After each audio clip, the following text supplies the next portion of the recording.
A compound sentence is a powerful tool in writing, allowing us to combine thoughts and ideas seamlessly.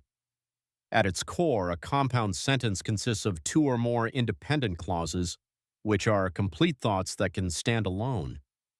For example, consider the sentences, I am a doctor, and my friend is a teacher.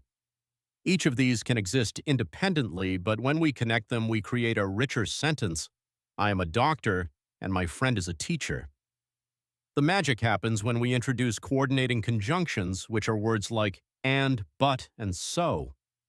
These conjunctions serve as bridges between our independent clauses. For instance, if I say she tried to lift her bag, it was too heavy, I have two independent clauses.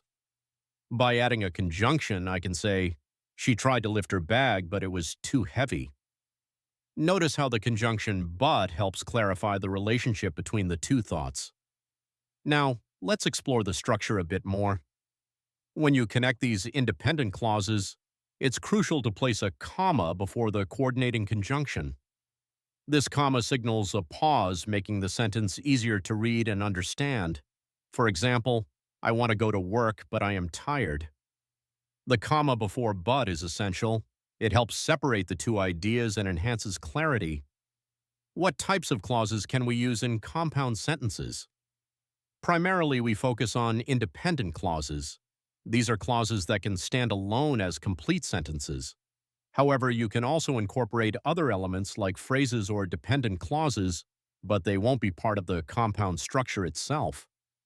For instance, I enjoy reading and my sister loves painting.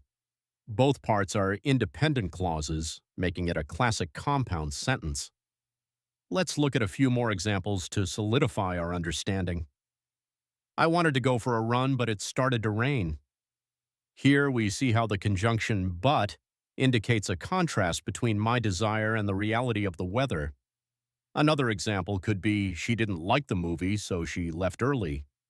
The conjunction so shows a cause and effect relationship between her feelings and her actions. Remember, the key to crafting effective compound sentences lies in the use of coordinating conjunctions and the proper placement of commas. This structure not only enhances your writing, but also makes your ideas flow more naturally. So, the next time you're writing, think about how you can combine your thoughts using compound sentences. It's a simple yet effective way to add depth and clarity to your communication.